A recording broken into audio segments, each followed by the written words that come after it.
प्रणाम। आइए प्रभु श्री राम के चरणों में बैठकर हम अपने मनुस्मृति की चर्चा को आगे बढ़ाते हैं। पिछले वीडियो में हमने प्रकरण 2 को की चर्चा आरंभ की थी, उसी को हम आगे बढ़ाएंगे। वेदो अखिलो धर्म मूलम, जो अखिल विश्व में धर्म है उसका मूल केवल और केवल वेद है, ऐसा भगवान मनु कहते हैं। अर्थात अनेक धर्म तब भी रहे होंगे, तभी उन्होंने अखिल शब्द का प्रयोग किया है। और उसी के आधार पर उन्होंने आगे भी कहा है कि ऋषियों के द्वारा जो आचरण में लाया जाता है वह भी धर्म है। यानी सर्टिफाई करते हैं कि ऋषियों के द्वारा, साधुओं के द्वारा जो कर्म स्वीकार्य है वह भी वेद सम्मत है। उसके आगे फिर जाति या वर्ण जिसे हम कहते हैं उसके विषय में चर्चा है। किस वर्ण का कौन सा कर्म है, ब्राह्मण का क्या कर्म है। ब्राह्मण वेदों का ज्ञान प्राप्त करे, क्षत्रिय रक्षा करे, वैश्य व्यवसाय करे, शूद्र सेवा करे। उनके लिए कहां जाना उचित है? जो ब्राह्मण क्षत्रिय वैश्य हैं उनको अपने देश में ही रहना चाहिए, परंतु जो शूद्र हैं उन्हें दूसरे देश में जाकर भी अपने जीवन चलाने के लिए जो भी उपार्जन करने की आवश्यकता है वह करे। अब इसमें विवाद है धर्म जाति को लेकर। इस विवाद को हम दो तरीके से देख सकते हैं। एक तो प्रासंगिकता क्या है अभी और उस समय की। अभी जिसे हम पद कहते हैं हो सकता है तब वर्ण रहा, क्योंकि यह प्रामाणिकता से कोई नहीं कह सकता है। क्योंकि आगे भगवान मनु ने यह भी कहा है, जो ब्राह्मण वेदों की शिक्षा प्राप्त नहीं करता, उसका अध्ययन नहीं करता, उसको अपने जीवन में नहीं उतारता, वह ब्राह्मण के नियमों का उल्लंघन करता है, वह ब्राह्मण नहीं है। उसी प्रकार जो वैश्य है उसके लिए ईमानदारी से व्यवसाय करने का नियम है। यदि वह नहीं करता है तो वह भी उल्लंघन है। तो सभी वर्णों में उल्लंघन का नियम बनाया गया है।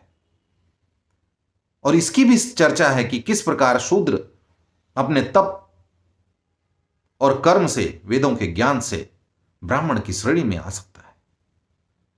तो इसको लेकर बहुत विवाद करने की आवश्यकता नहीं है। बड़ा ही शॉर्ट और क्रिस्प जानकारी दी गई है कि उस समय की व्यवस्था ऐसी थी और आज भी है। जो असिस्टेंट होता है वो आईएएस का काम नहीं करता, आईएएस ही आईएएस का काम करता है।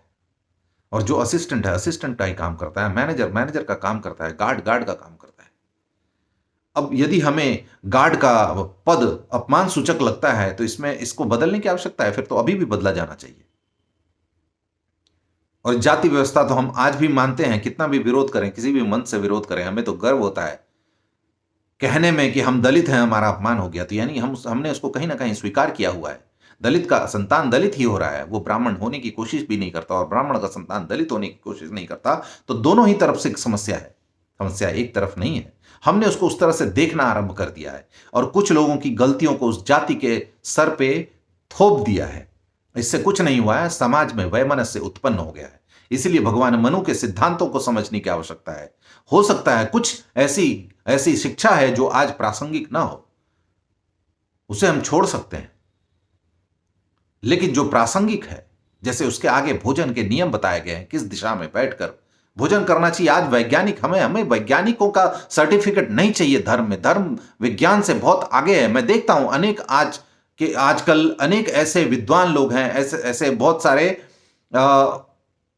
कथावाचक हैं या गुरु हैं, शायद मैं दावे से नहीं कह सकता, लेकिन हैं, जो ये कहते हैं कि विज्ञान ने भी ये प्रमाणित कर दिया। तो हमें क्या लेना देना उस बात से? हमें किसी का प्रमाण नहीं चाहिए। धर्म सबसे बड़ा प्रमाण है, शास्त्र सबसे बड़ा प्रमाण है, वेद सबसे बड़ा प्रमाण है। हमें उस वैज्ञानिकता में जाने की आवश्यकता ही नहीं है। यह वैज्ञानिक है, यह मेरा पूर्ण विश्वास है। मुझे किसी भी सर्टिफिकेट की आवश्यकता नहीं है। उसके आगे कहा गया है कि भोजन संयमित करना चाहिए। यदि हम अधिक भोजन करेंगे तो किस प्रकार के विकार उत्पन्न होंगे। इसलिए कितना भोजन करना, कैसा भोजन करना, इन सब के नियम भगवान मनु ने बताए हैं। इसमें कहीं कोई समस्या होनी नहीं चाहिए, क्योंकि वही चीज डॉक्टर जब बता रहे हैं तब हमें अच्छा लग रहा है। जब मनु भगवान बता रहे हैं तो हम उसको आग लगाने के लिए तैयार हैं। इसको छोड़ने की आवश्यकता है। समझिए आपके ज्ञान को जलाया जा रहा है और आप उस ज्ञान को स्वीकार कर रहे हैं जलाना।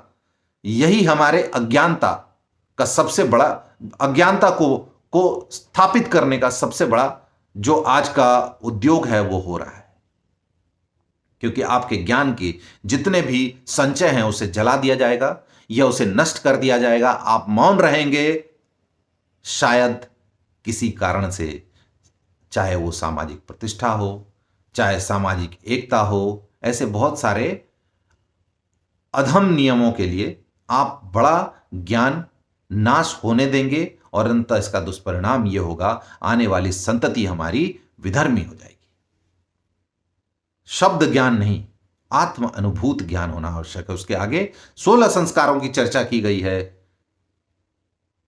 क्योंकि 16 संस्कारों का बच्चों के ऊपर क्या महत्व है आज आप देख रहे हैं। बच्चों के संस्कार नहीं किए जा रहे हैं, इसलिए बच्चे आचरणहीन हो रहे हैं। आप उसे बिना संस्कार के रोक भी नहीं सकते।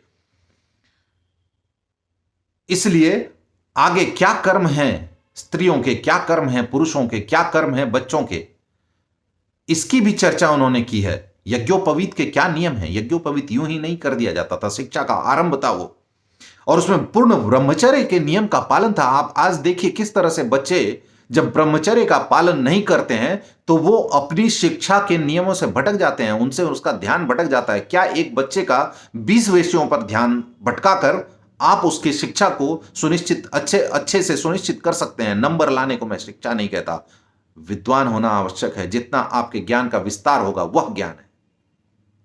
तो भगवान मनु ने ऐसे अनेक विषयों को लिया है जो बहुत सूक्ष्म है।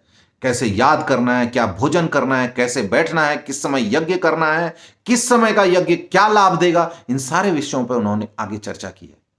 इसीलिए इन सब नियमों को पढ़िए और इसको अपने जीवन में उतारिए। विश्वास मानिए, आप इस देश के 90% अराजकता को कम कर पाएंगे। आप इस देश के वृद्धि को योगदान दे पाएंगे और इस देश को आगे बढ़ाने के लिए एक सच्चे देशभक्त का कार्य कर सकते हैं।